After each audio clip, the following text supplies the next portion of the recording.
What's up, everybody, and welcome back to episode 9 of Drop the Mitts Hockey Podcast. As always, I'm Mike Sullivan with Chris Davis, and today is an awesome episode. We got a great interview coming for you guys. We're going to talk some contracts that dropped today. Bouchard, Alex Lafreniere, obviously Auston Matthews, and we'll dive a little bit into some NCAA hockey as well. But Chris, before we jump into it, how you been, dude? How was your week since the last time we recorded? It's good, man. Was on the Something Bruin podcast with you, Oh, hell yeah. and yeah, it's just such a blast with you guys as always. Just fucking hilarious as always, and that little segment that we had about the NCAA like really got me thinking that I want to, college hockey in this show. There's a lot of interest with our listeners as well as the Something Bruin listeners. There's a lot of Yeah, interest. yeah, dude. Well, I've had a couple of people reach out, and one guy in particular who's really interested in it. And I don't want to put his name out, on the waves in case he doesn't want me to. But he was really into it. He wants us to talk more about it. He wants to get involved too, which I think would be awesome. So, and I know he's listening to this right now. So shout out to you. You're getting us, you're firing us up for this. And obviously in the future too, we'll talk more about it. But if you want to get involved, I'm talking like directly to him right now. But if he wants to get involved, then by all means. Yeah. But yeah, dude, this is the first. I wouldn't say first year, but maybe the most excited I've been for college hockey in a long time. There's a Yeah. lot of great teams and a lot of great players to watch this year. Yeah, myself, you and Mel were talking about it. We're looking at, the top of the draft rankings and then potential Hobey Baker winners. And this is absolutely loaded, dude. Like Loaded. we're talking like potentially 5 guys going in the top 10 from college hockey. Like Dude, it's insane. no lie, dude. This could be one of the greatest college hockey classes of all time. Like, and I'm not even exaggerating. I'm dead serious. Definitely, man. And you mentioned the individual that kind of got us into, not got us into the college hockey, but definitely brought up his interest in it. And then as I started doing more research, it's so fucking interesting, dude, how the college game has grown, and how much it has improved over the years. It's always been phenomenal hockey, don't get me wrong, but as far as like the difference between, junior and now college, it's phenomenal hockey, dude. There's some fucking studs that are going to be in college hockey this year, just to name a few. Macklin Celebrini, who probably, between him and Cole Eiserman, I mean, take your pick, Yeah. to be the number one pick. He's got Lane Hutson coming back, Cutter Gauthier. You got the 3 kids from the National Development Program going to BC. Yeah. Ryan Will Leonard. Smith, yeah, Ryan Leonard, Will Smith, and Gabe Perreault. It's just going to be such a fun year to watch college hockey. And being in Massachusetts, man, take your pick which game you want to go to. Dude, I was just gonna say, especially being in Mass, being right around Boston, like I'm gonna blow all my paychecks on Bruins games and college hockey games. Like, Yeah. I'm sorry, Tess, if you're listening, but we're not gonna be going on a date for a while. All right. Yeah, I'm going to be linking up my direct deposit just right to Ticketmaster. So Yeah. I'm sure that even that still won't be enough. But yeah, so we're being in the conversation of college hockey. Just how loaded it is. Do you have any picks this year for the way too early picks for the Hobey Baker Award? Hobey Baker, dude. You could pick 2 or 3 guys from BC alone. But my main pick is across the bridge. Go to BU. It's Macklin Celebrini. I think Macklin Celebrini is gonna, set himself up well for a Hobey Baker. Obviously, it's going to be a tight race though. Like you mentioned, you got guys Cutter Gauthier, Will Smith, Ryan Leonard, Lane Hutson. Pick your poison. There's so many. Yeah, take your pick, dude. Yeah, I would go with Celebrini, but I wouldn't be surprised if it falls to another guy. Yeah, I could see Celebrini having a very similar season that we saw from Jack Eichel in his 1 year at BU, his freshman year. I could easily see Celebrini coming in and just taking that taking Hockey East by storm and just dominating. Um, I got a little bit different of a pick. Obviously, the interview we got coming up. We talked to this kid's this kid's line mate. Had nothing but great things to say about this kid. My pick for Hobey Baker this year is Cutter Gauthier. Um, I think he's going to have another unbelievable season. I can see BC potentially pairing him with one of these kids coming in, whether it's Will Smith, Ryan Leonard, and just I could see this BC team just fucking dominating, dude. Yep. Cutter Gauthier obviously was the 5th overall pick to the Flyers, and I think the Flyers got a steal at 5 with this kid. Yep. Just a big body, can put the puck in the net. And I definitely he's my pick for the Hobey Baker this year. Yeah, and like you said with the Flyers, like he plays Flyer type hockey too. 100%. Like, he is like if you could, if you could have a blueprint for a new age Philadelphia Flyer, it's him. Like Yeah. down to a T. Not to get off tangent, but what the Flyers have done in the past couple years as far as drafting goes, they've gotten some absolute steals. This past year, obviously, they landed Matvey Michkov and Oliver Bonk, who I thought when Bonk was in the draft process was one of the best defensemen. He was right up there with Ryan Bacher and the rest of them, but he ended up falling to the 20s, and I thought they could have gotten him much higher. And then we bring up Michkov, who a lot of these analysts have thought that he was the steal of the draft, and just an incredibly talented kid. Sprinkle in Cutter Gauthier with that, like this. They're not there yet, but they're definitely trending in the right direction for sure. Yeah, and that's good to see too because the NHL is always better when the Flyers are good and when they're competitive. They're an exciting team, whether you love them or you hate them. They have an exciting fan base. Obviously, historically, they're a good team. So the NHL benefits when the Flyers are good, much like any of those original. I know they're not original 6, but like any of those original teams with a deep rooted history, when those teams are good, the NHL is just that much better than it already is. Yeah, so some of my favorite hockey I remember watching growing up was when the Flyers were just a fucking pain in the ass, gritty team. Just you had Wayne Simmons. I mean, take your pick, Dude. Mike Richards. Oh yeah, did Scott Hartnell, Danny Briere. Oh, we could go on and on. Just Claude Giroux. Yeah. Literally all of them, dude. Those were such fun teams to watch, and I honestly think they're trying to bring that back to the city of Philadelphia. And I got to be honest, man, I was stationed in Delaware, not too far from Philadelphia, and what a fun city to be in, man. It just the setup of the city, how all the arenas are so close to each other, and just man, those fans are so passionate. I remember going to a Bruins Flyers game in 2021, and man, that was one of my favorite arenas that I went to, the Wells Fargo Center. Just how passionate they were. I was getting shit on the entire game, which was a blast for me. That's Philly fans, though. Yeah, that's Philly, man. And I honestly, I love that kind of hockey. I love that passion. It's all in good fun, and like I said, it was one of my favorite arenas that I've been to. So I'm definitely ready for them to, get out of the shithole and get back to, original Flyers hockey. Yeah, dude. Yeah.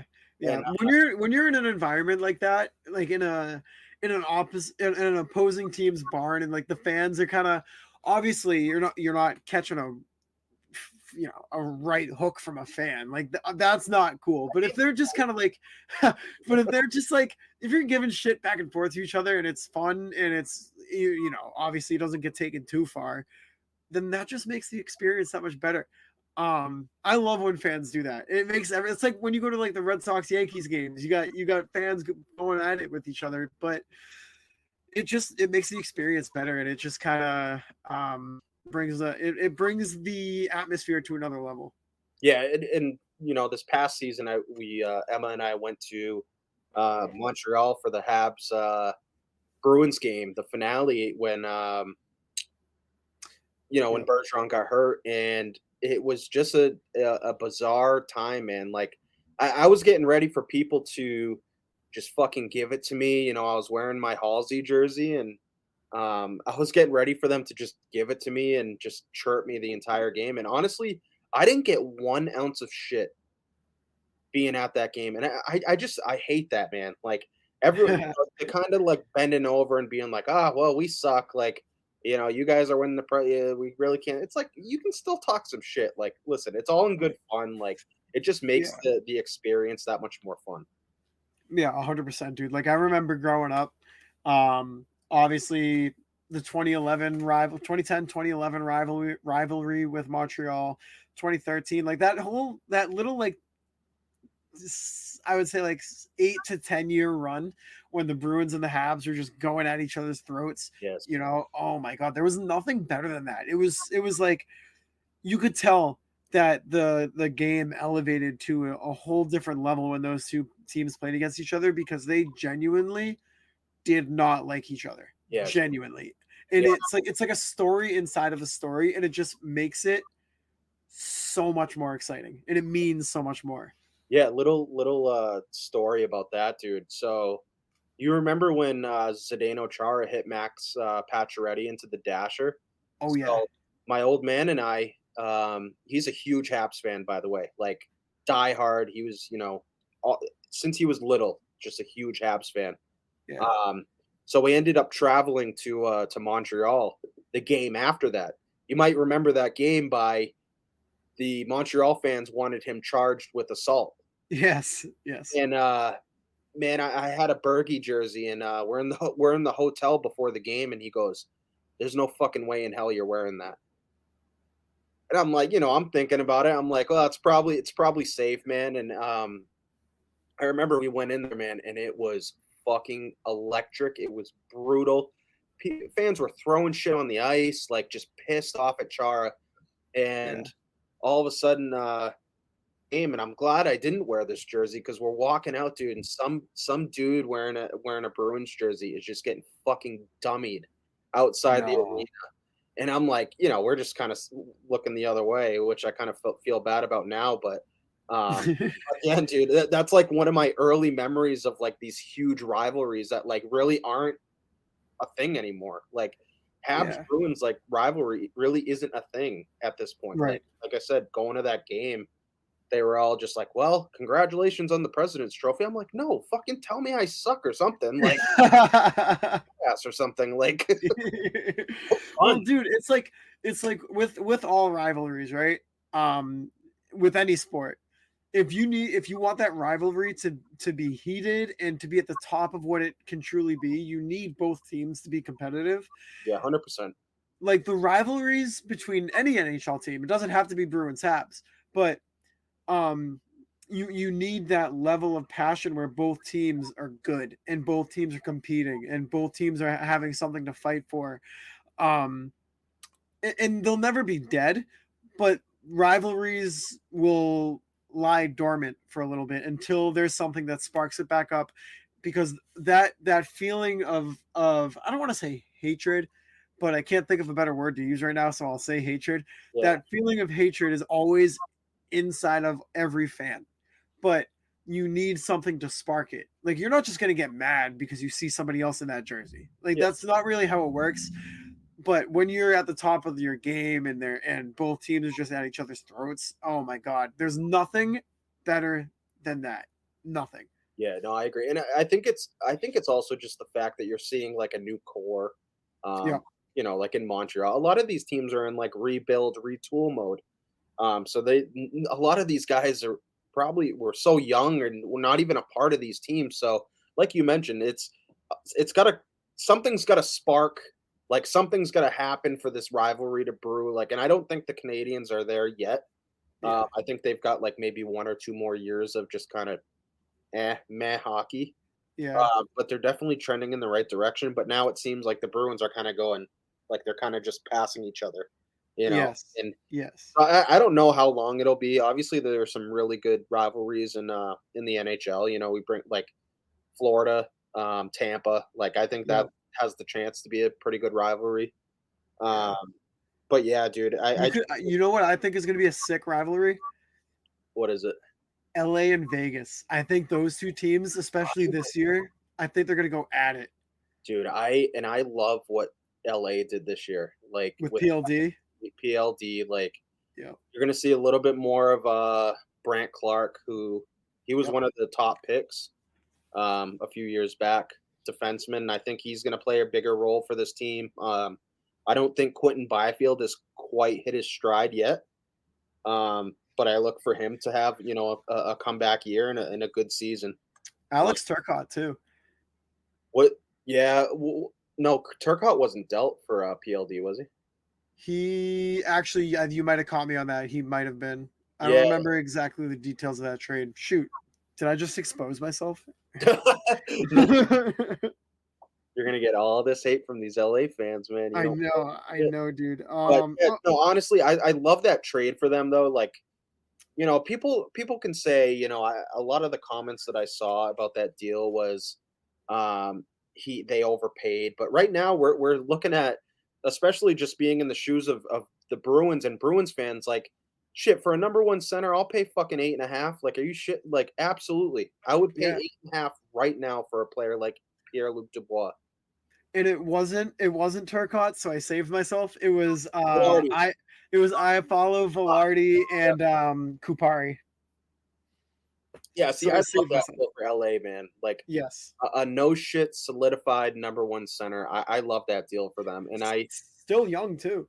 yeah, absolutely. And like I just said, there are a lot of teams that are scraping right now for a number one center, and to get a solidified number one center at 8.5 million, with the cap going up, not to mention, Yep. I think that's a win. Yep. So That's a big win. Yeah. yeah. So speaking of, we had a couple big deals this past week, past couple days, for a few teams, few contenders in the NHL. First one we're going to bring up is Auston Matthews signs a huge ticket with to stay in Toronto, 4-year, 13.25 annual value. Again, to stay in Toronto. What are your thoughts firsthand on this deal for Toronto? For not only Toronto, but for Matthews. Dude, I don't know, because $13 million, dude. And I know some people disagree with me. I know some people agree with me, but if you're putting all your money towards one guy, maybe not all of it, but a giant chunk of that salary cap towards one guy, I don't think that's going to help your team. I think it hurts your team more than anything else, because this isn't the NBA. You can't rely on one guy to bring you to a Stanley Cup like the NBA, where you can rely on a guy like, I don't know, LeBron James to carry you all the way to the finals. It was interesting because somebody compared it, and let me pull up the tweet really quick. So I know this is just last season, but Dylan Larkin, making 8.7 million, had 79 points last year. Matthews now at 13.25 million had 85 points last year. And I know Matthews is unlikely to put up that small of, production again, but what would you rather have? Would you rather have Larkin at almost half of Matthews' contract, or would you rather have Matthews for 13? Because if you have Larkin at that 8.7, you have money to build around him, and you can have a deeper hockey team. Yeah, no, I can definitely understand that comparison, but one flaw I think in that one flaw that I see in that argument is Yeah. 50 of those points are goals. Easy, Yeah. on a consistent basis. So you're getting 50 goal. He's a consistent 50 goal scorer for this team. You bring up, what does this mean for other players that are going to hit free agency? A player like Willie Nylander, what does that mean for him? That more than likely means that he's going to be gone next offseason in free agency.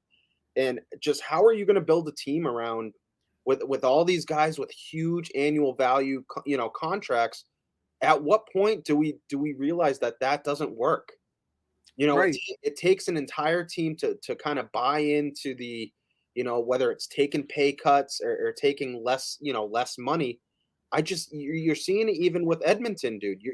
Yes. You got two dudes making huge fucking contracts, which, are they worth it? Absolutely, they're worth it. Yep. Without a doubt. I don't think anyone's denying that. But to build an entire team, it's too much money, man. It's too much money for one player. Is he worth it? Absolutely. I don't think anyone's doubting that. But I think the argument is, at what point do we realize that forking out all this money just doesn't work? It Right. doesn't. You know what I'm Right. saying? Like it's just to build an entire team, like the captain move up, and I know we're kind of assuming that it's going to. Um, but you have other needs. Like with this team, you have other needs that you need to address before. And um, it was actually a tweet from you that I saw that yeah, 4 years gives Arizona plenty of time to build a new arena. Yeah. And I don't hate that, dude. It kind of makes me wonder why it's only 4 years. Right. You That know like what I mean? Like something I don't know what the rationale for that was. I mean, you got a consistent 50 goal scorer, and you only sign him to a 4 year deal, whereas a player like David Pastrnak gets 8 years. yep. I wonder what the story is there. Like, was it Matthews that didn't want to be completely locked up and potentially sign another huge ticket in 4 years? Like, Right. it makes you wonder. And especially too in 4 years, the cap will presumably be much higher than it is right now. So you could see him making even more money if he really does go off these next 4 years. But I'm happy you mentioned Edmonton because I was going to bring that up too. With Draisaitl and McDavid signing giant contracts, you see the holes that Edmonton has. They struggle to sign a number one goalie. Their defense has holes. Their bottom six has holes, and it's because these two guys are making a massive amount of money. And like you said, absolutely, they're worth those contracts, no doubt about it. But at some point, I think teams are going to start to realize there's a certain percentage of the salary cap that you just absolutely can't give to one or two guys, or else you're going to kind of anchor your team. Yeah, 100%. And actually, that's a really good segue into our next free agent signing in Evan Bouchard, who Yep. signed a 2 year, $3.9 million annual value deal. Dude, this was a fucking steal. The, Steal. dude, based on the season that he had last year, he played all 82 games, finished with 8 goals, 32 assists for 40 points, and a +6. Not Yep. to mention in the playoffs, he played 12 games, scored 4 goals, 13 assists for 17 points. He was a -4. But man, I think I brought this up on one of the most early Drop the Mitts episodes.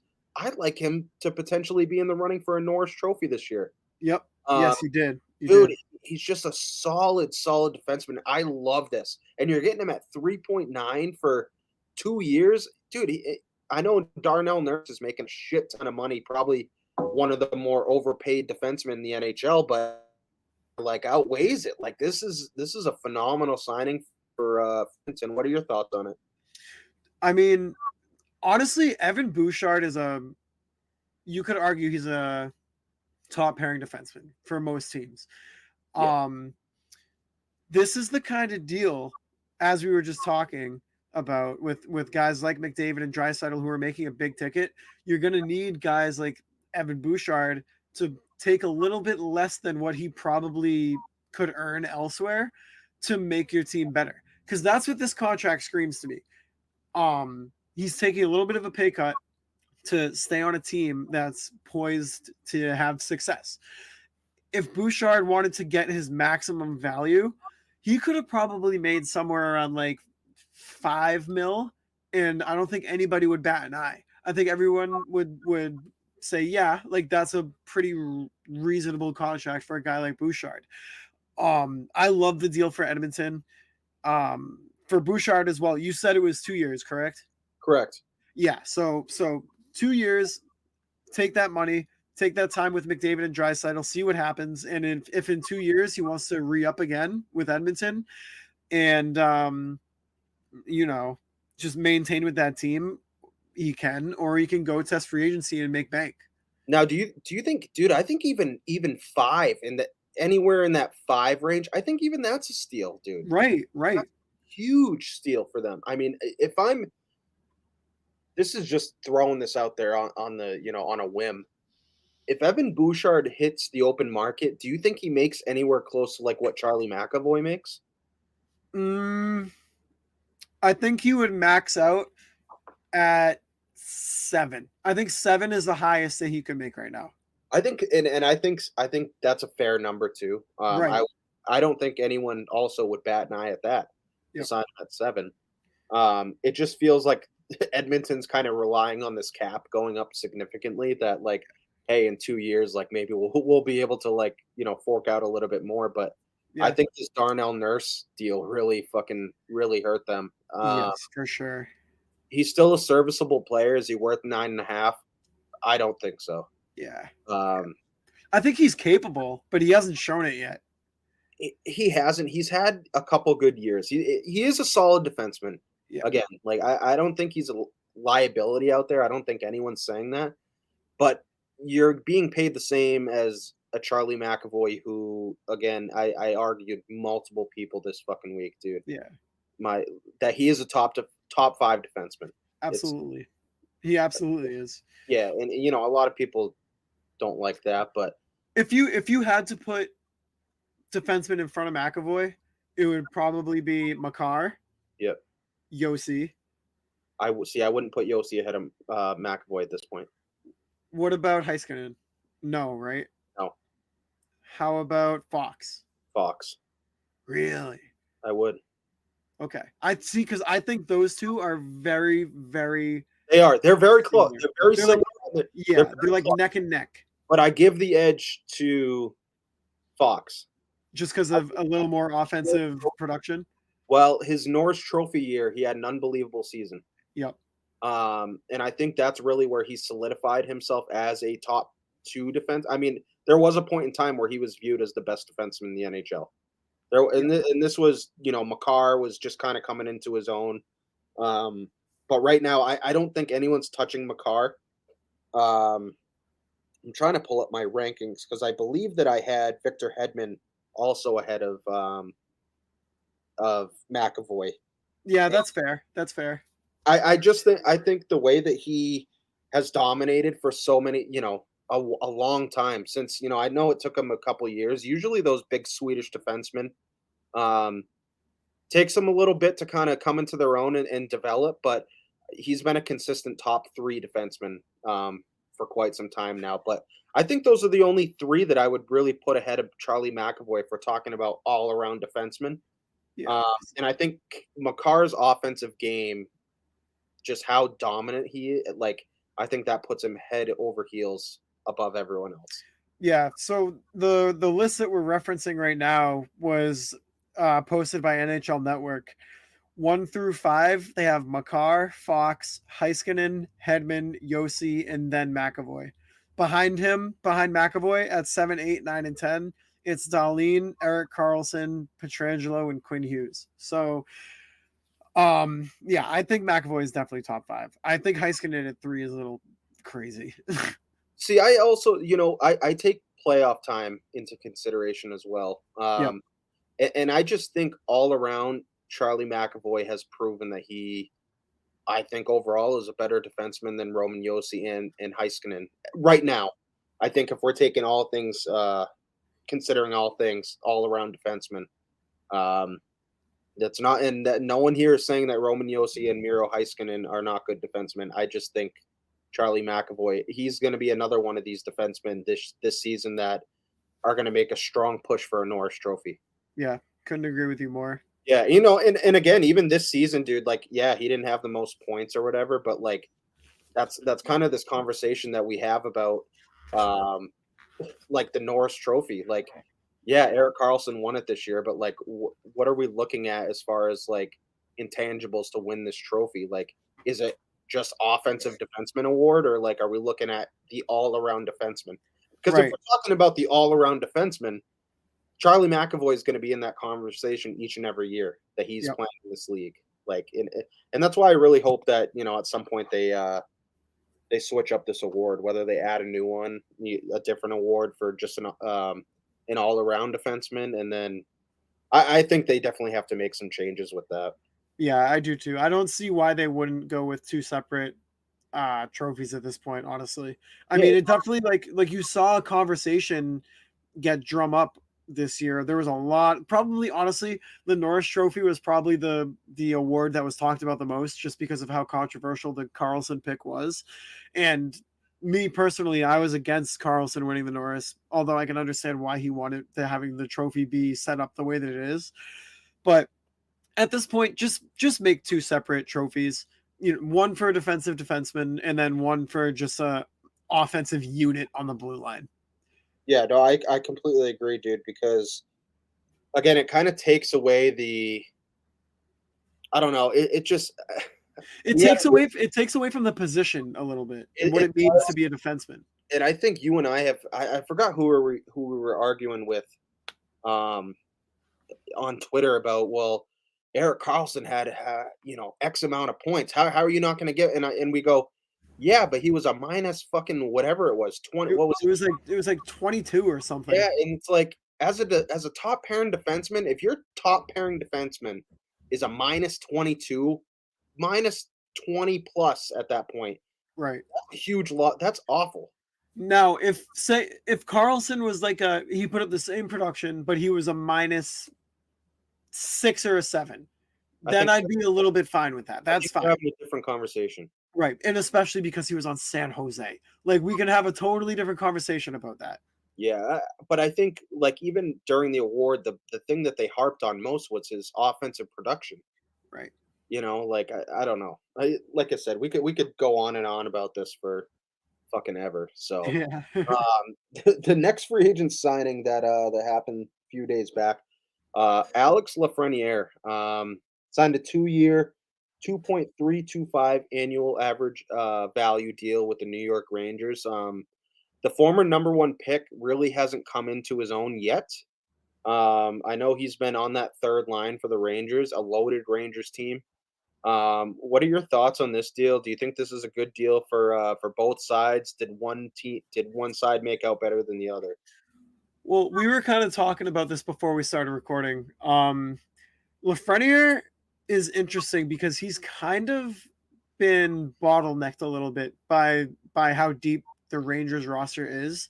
Um, Obviously a high pick. No, that was Kako, I'm thinking, but still, either way, Lafreniere a high pick. But he hasn't really gotten to play consistent top 6 minutes with the Rangers.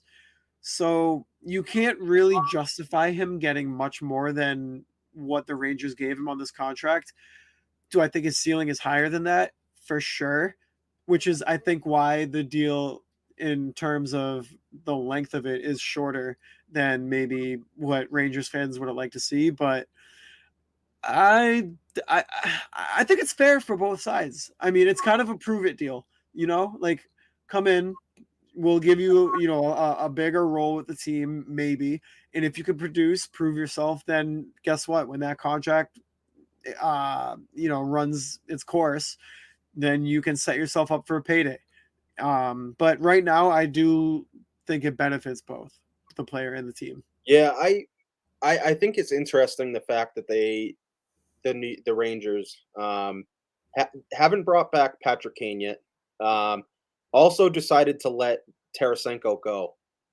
My thinking is they want to give Lafreniere a bigger role in this offense in this team, Yeah. and give him more time. I mean, I'm looking at his stats right now. He was on a third line consistently for the Rangers.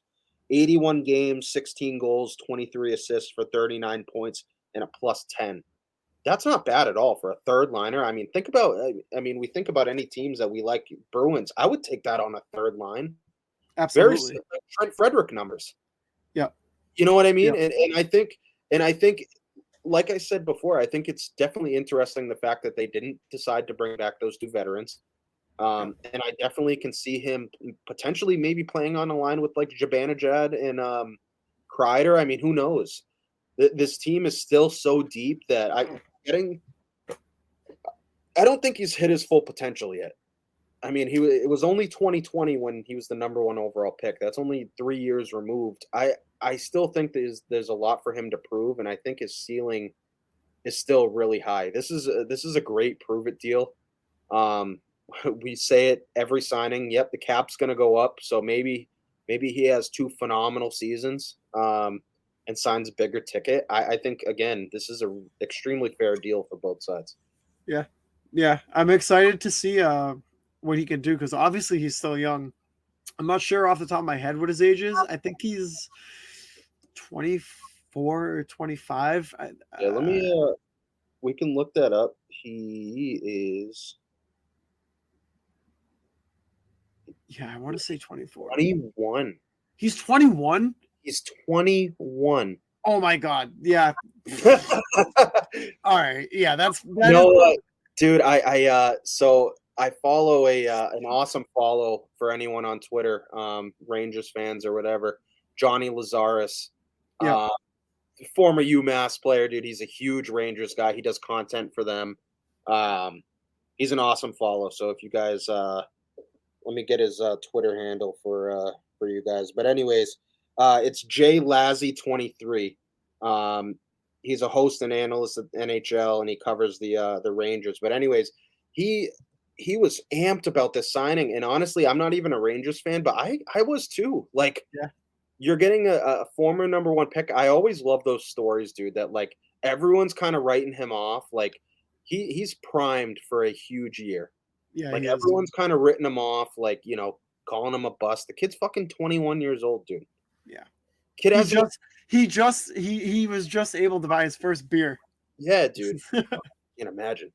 But yeah, dude. Again, people forget that they're kids. Like he's Right. 21 years old, and he hasn't even fucking. And not to mention on a third line, he put up phenomenal numbers. Those are great numbers for a third consistent third line player. Yep. And like I said, I think this is a perfect deal for both sides. He's going to get an increased role with this team. And yeah, I mean, if he produces, which hopefully playing with players like Kreider, Zibanejad, whoever they decide to put him with, hopefully he produces and he'll sign a bigger ticket. Yeah, dude. And people just have to remember with these kids, right? This isn't a game of NHL on your PlayStation or Xbox. This is real life. Some of these kids are just gonna take a little bit to reach their ceiling. Just as a fan base and as a fan, just be patient. Have trust in your development team for whatever team you cheer for, and just don't expect great results right away. Just you have to realize that sometimes it takes time. It takes experience, and it takes going through trials and tribulations to reach that full potential and really become the player that that they're capable of becoming. Yeah, it's an awesome point you bring up. I think the NHL and hockey is unlike any other league. The jump from junior hockey, from college hockey to professional, the National Hockey League, I think it's the biggest jump of any of the four major sports. Um, I think as far as these guys' sizes, the speed of the game, not everyone is going to fucking come in and be dominant right away. It's not the NFL where quarterbacks can come in year one and start and play and it's no transition. Right. A lot of it's very rare that you see NHL players come in the year that they're drafted immediately and make an impact. It's very rare. We're talking like play on one hand. I can count how many players probably every draft. Yeah. McDavid, that's one of them. Yeah. I mean, even Jack Hughes struggled for a couple of years to really find his footing. And it's now funny you bring that up because I was just about to bring up the fact how many fucking people were saying Jack Hughes was a bust. Right. How many? A ton, dude. The vast majority of people prior to this season and even last season, this past season and the year before, we're ready to write him off. Right. And he just had he just literally scored the most points in fucking Devils history. Yeah. Yeah. Now look at him. Now look at him. Like again, not everything. It doesn't always happen right away. I think hockey fans just are a little less patient as far as development goes. But I think he's going to be fine, dude. Like you said, he's going to have a bigger role with this Rangers team. He's going to probably play with a Zibanejad or a Kreider, and I think he's going to be okay. Yeah. So I think this is a deal that definitely works for both sides. Yeah, man, I can't agree more. I know I'm a Bruins fan mainly, but I like to watch all NHL games just throughout the year just to kind of keep up with my fantasy team, keep up with, just hockey in general, standings watching and all that fun stuff. Rangers are going to be a fun team to watch this year.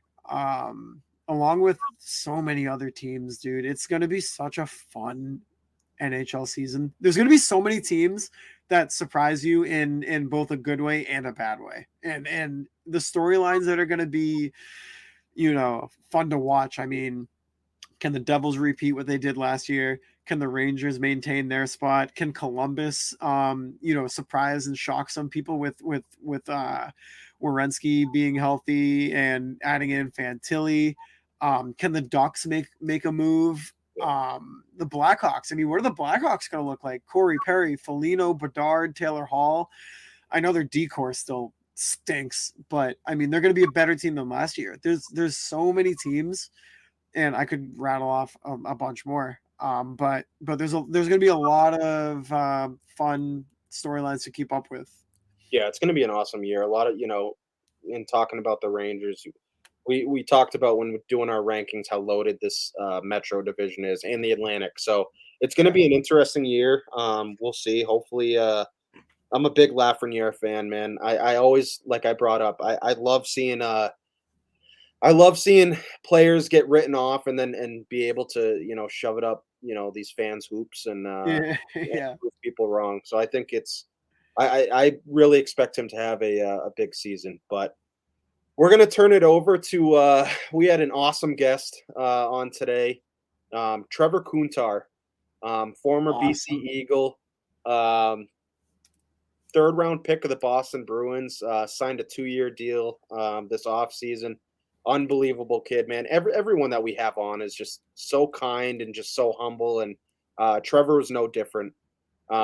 Just so humble, and the stories that he has, about his just his hockey career were unbelievable. So without further ado, we'll bring you Trevor Kuntar.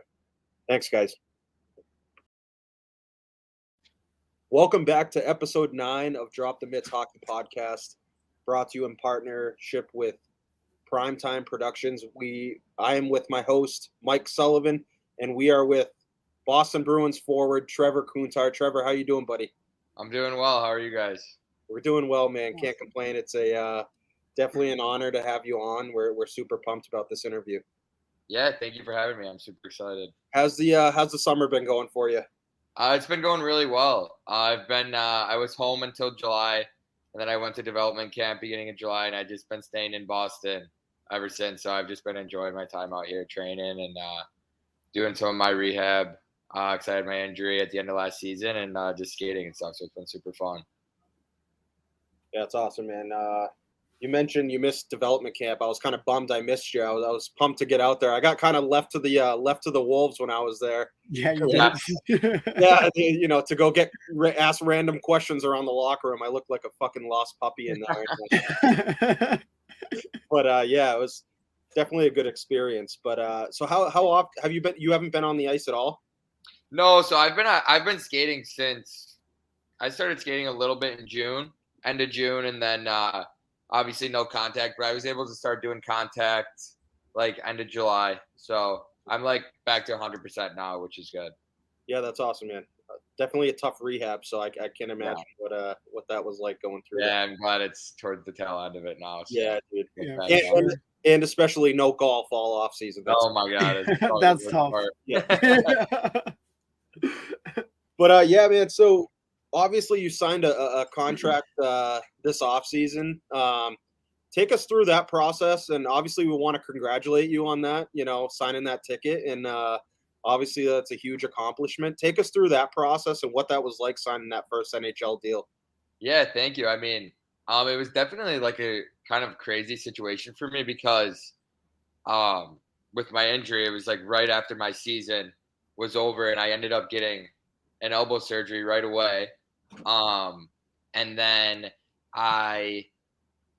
after about 3 weeks, I recovered, and then I signed my first contract. I was obviously in communication with the Bruins, and it was just awesome. Like, obviously, it was a really tough decision to leave BC, but I felt that I was ready to kind of take the next step, and I was like kind of hungry for another challenge, and I just thought that it was the right time to do it. So I was obviously really excited after talking to my family and everything. It was awesome. Yeah. Yeah, So man. what was that like? Like, were you with family when you officially signed it? Like, what was, your phone? No, so I was in Boston the whole time. But obviously I was on the phone with my parents, my friends, family. I let some of my buddies know from back home, like what was going on. I had them in the loop, and it was just a really cool experience. My family was obviously super excited, super proud. So, yeah, it was just, I mean, it was awesome. I'm excited to kind of get going for like training camp soon and kind of see how everything is. So I'm super excited. Yeah, man. Kind of talking on BC too. You spent 3 years there. Obviously, you experienced a little bit with Jerry York, obviously legendary hockey coach, college hockey coach. But you also got to play for Greg Brown in his first season. What was the difference in philosophies between the two? Obviously, with York being there for forever and establishing himself as one of the best college hockey coaches ever. What was that like playing for York, and then what was the transition like going from Jerry York to Greg Brown? Yeah, I mean, obviously playing for Jerry was great. He's just, I mean, I'm sure you guys have heard, but he's just the best guy. He's a great human being, and yeah, my freshman year we had a really good team, so that was super super fun. And just kind of seeing how he's always positive in the locker room has been awesome, and just seeing how he is on the ice, and obviously he's the winningest coach in college hockey, so it was an honor to play for him.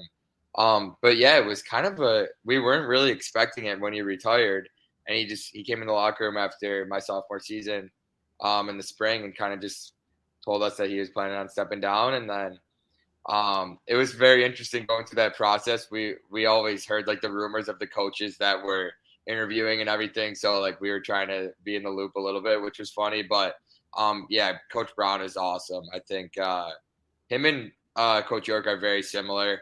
But like very similar people. But I think Coach Brown his mind for the game is awesome, and I think this upcoming season they're gonna have a really good season, and I think BC is in good hands with him. So super exciting. Yeah, BC is primed to have a sick run this year. I can't wait to watch, dude. Yeah, they're gonna be good. Yeah, Trevor, I want to take you back a little bit, your early playing days, like with the Buffalo Junior Sabres and with the Youngstown Phantoms. When did you know that you really had a chance to play at such a high level in Division One? Was there a specific like age that you kind of knew that you had a legit chance at making it? I wouldn't say. I mean, when I was 14, that's when like guys around me.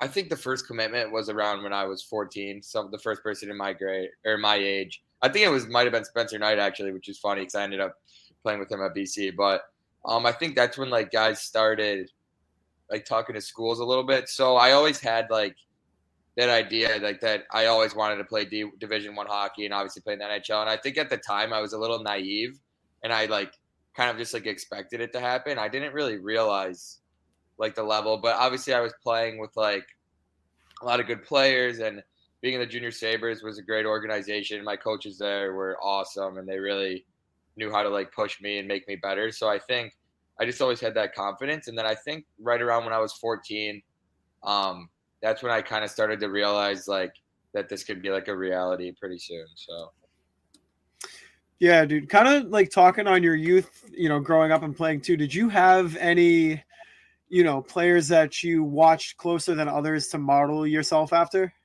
I mean, when I was super young, I loved Sidney Crosby just growing up. I've always loved Sidney Crosby, the way he plays and protects the puck. I mean, most people do. But I think once I got a little older, I started to like Jamie Benn a lot. I think he plays hard, good two-way forward. I mean, he could score. He's pretty gritty, so I like that. And then now I like Matthew Tkachuk a lot too. I think the way he plays is awesome. So yeah, that's a great guy to kind of aspire to be like. Yeah.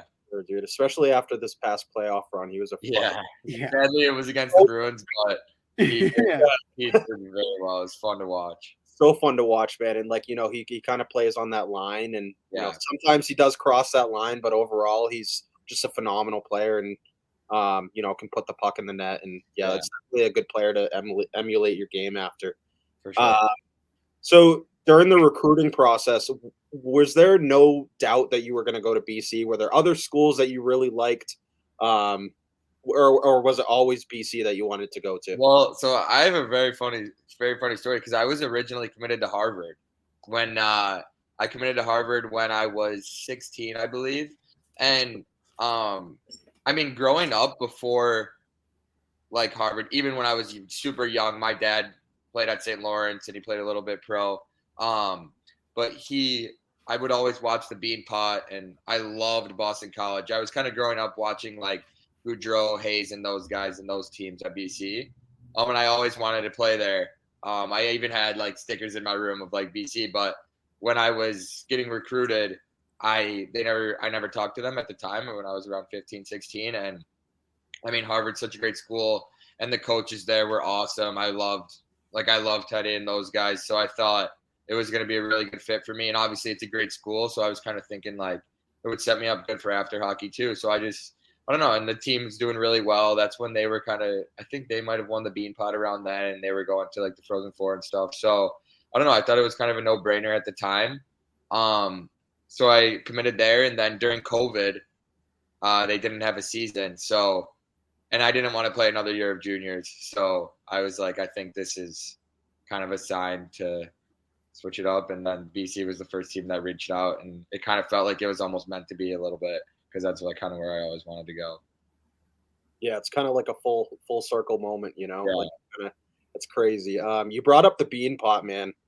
What was it like playing in that tournament? Obviously, for people that aren't from Massachusetts and don't follow it as much, like what does that mean for a kid? You know, what does it mean for the players playing in it, and how big of a tournament was that to you, and what did it mean, you know, for you to play in that? Yeah, I mean, sadly we didn't win it, but just playing in that and like being in the TD Garden was awesome. It's just such a deeper meaning going into the whole year. It's almost another like tournament that we get to do that other teams don't get to, and you have so much pride in wanting to win that for your school, and playing in front of like a full crowd at TD Garden where it's pretty much your own school and the other team's school like cheering against each other. It's so loud. The atmosphere is insane. It's honestly like you can't replicate it, and it's just super special.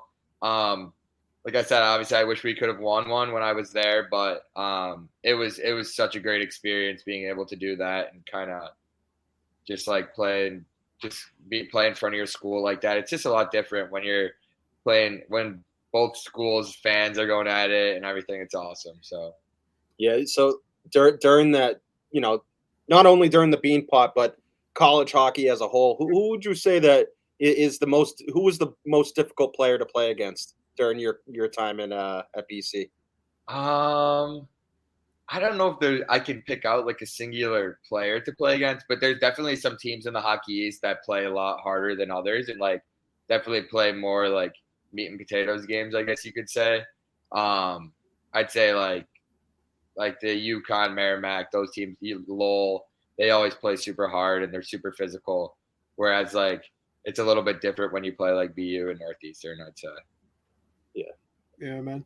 I kind of want to take you over to the draft too. Did you have a feeling that the Bruins were going to pick you? Were there any other teams that you were kind of, you know, leaning towards? You were like, you know, thinking they were going to grab me, or did the Bruins just kind of come out of the blue and unexpected?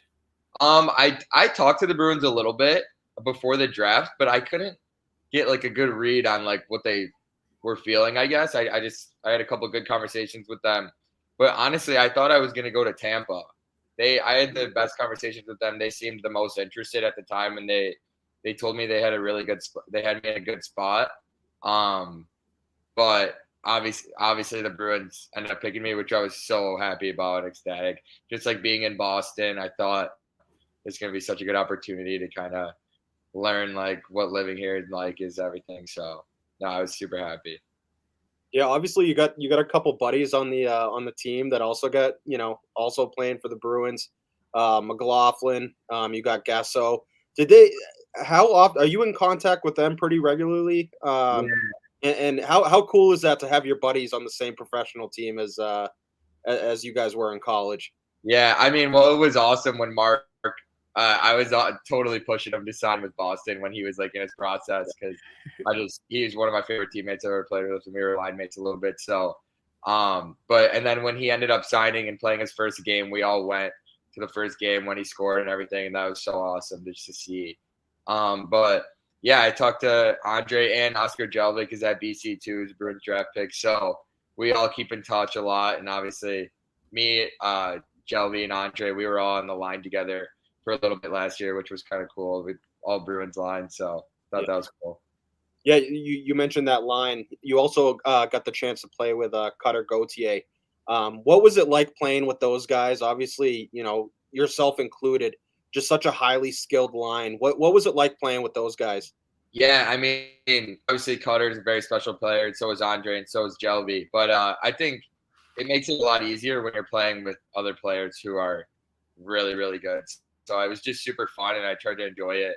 And I don't know, we would love to compete and practice, which was awesome. And I think that's like one of the most fun things is like competing in practice with each other and making each other better with those guys who are like so skilled as well. I think it's a good atmosphere for that. I think just playing together was super fun to see what we could do out there and compete. So it was fun. Yeah, dude. So obviously being from Buffalo too, you mentioned how you thought Tampa might be the team to pick you up, but were you hoping to kind of get out of the Northeast, or were you happy to stay around, stay local, stay near friends, stay near family, or were you kind of hoping to branch out a little bit? Honestly, I mean, I was just like, I know everyone says this, but like I was super honored just to be picked by anybody, especially after being passed up my first year eligible. So like, but when I found out I was picked by the Bruins, I was super happy just knowing that I was going to be playing college hockey in Boston, and like it's such a well-known like organization, and just like especially being here now, you see why that organization has the reputation such a good reputation that it does, and I think I'm just like super grateful that I could have been picked by such a really good organization. Yeah. So Mikey brought up the fact that you're from Buffalo. I got to ask you, what's the best wing place in Buffalo? I know there's a lot of conversation about that, a lot of discussion. What is the best wing place in Buffalo? I mean, you can't go wrong. There's a lot of really good places, but Barbell is by far the best. By far the best. So I live in Clarence, and then they had the original Barbell is about 30 minutes from my house, but they just put one about 10 minutes from my house. So every time I'm home in the summer, I always make sure I get over there a couple times. But they by far have the best wings I've ever had. I'm going to be taking your recommendation when I go up to the Prospect Challenge. I take my dad up there, so I hope you don't let me down, man. But Mikey, what else you got, bud? I know you mentioned Crosby as a player that you were kind of emulating your game after, Jamie Benn. But growing up, did you have a favorite player? Is it the same as like same answer, Crosby, Benn, those guys, or was there somebody who you were just like a complete fan of, had their jersey, had their poster on the wall, anything like that? I'd say it was Crosby. Crosby. Like jersey. I had like that blue Winter Classic jersey that they had when they played the Sabres. I love that. Those are so nice. Those are my favorite jerseys. Yeah, those are the sickest jerseys ever, I think. Yeah. And I had like a poster of him in my room and stuff. So he was that was the year with the that was the shootout, right? Against Buffalo when it was like a snowstorm. Oh, sweet. Yeah, legendary. Yeah. So we were obviously prior to this, before we started recording, we looked up your stuff on Hockey DB, and it has you listed as a center left wing. Where do you feel most comfortable in your game? Where do you think that your game is best suited? That's a good question. I think honestly, I love playing both. I'm not more comfortable in one or the other. I do love taking faceoffs. I think that's like one of my favorite parts of the game. So you're going one-on-one versus someone else, and I think that part of like hockey is super special and fun. And I take pride in my faceoffs a lot. So. But I did grow up playing center until I played in Youngstown. And then I played a little bit of both growing up, but mainly center. And then when I was in Youngstown, I played left wing for 3 years, but I took face-offs my last 2 years. And then at BC, I played left wing my first 2 years, and then my junior year, I played a little bit of both. So I don't know exactly where I'll be playing next year, but I'm happy to do either. Yeah. Sorry, Mikey, you go. No, all good. I was just gonna say too, coming into obviously the first year of real professional hockey, what do you think some strengths of your game are, and then what are some things that you think you can use this time to develop and just kind of get stronger? Yeah, I think definitely some strength is being hard on the puck and just competing. And I think my shot is definitely one of my strengths. But I'd say something I need to work on is definitely my skating.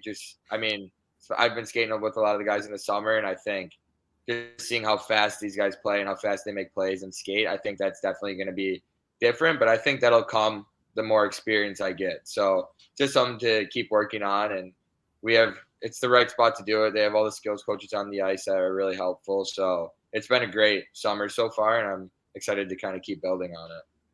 It's awesome. Yeah, so the Bruins obviously lost two legends to retirement, Patrice Bergeron, David Krejci. When you got drafted, not even just when you got drafted, just at any point in time, have you had any experiences with either of those two? Have you ever gotten to meet any of those two guys? I have not met Krejci, but I've met Bouchard a couple of times. He's been around the rinks, around the rink this summer a little bit, and obviously he's just a super nice guy. You can tell he's very down to earth, and you can see why he is the way that he is just from meeting him and kind of seeing how he is around the rink. So, yeah, unbelievable guy, and obviously when we talked to Mark, he said the same thing. Just such a humble guy, and just like you said, down to earth. Super humble, just awesome guy to be around. So that's awesome. Mikey, you got any other questions, bud? I got nothing else, man. How about you, Chris? No, I'm good, man. Honestly, this Good. is everything. I had everything answered. This was awesome. Again, we're super grateful that you took the time to join us on Drop the Mitts, and best of luck this season, man. We've got real high hopes for you, and the sky's the limit for you, bud. Thank you. I appreciate you guys having me on. Awesome, man. Take care. Thanks so much, man. Thank you.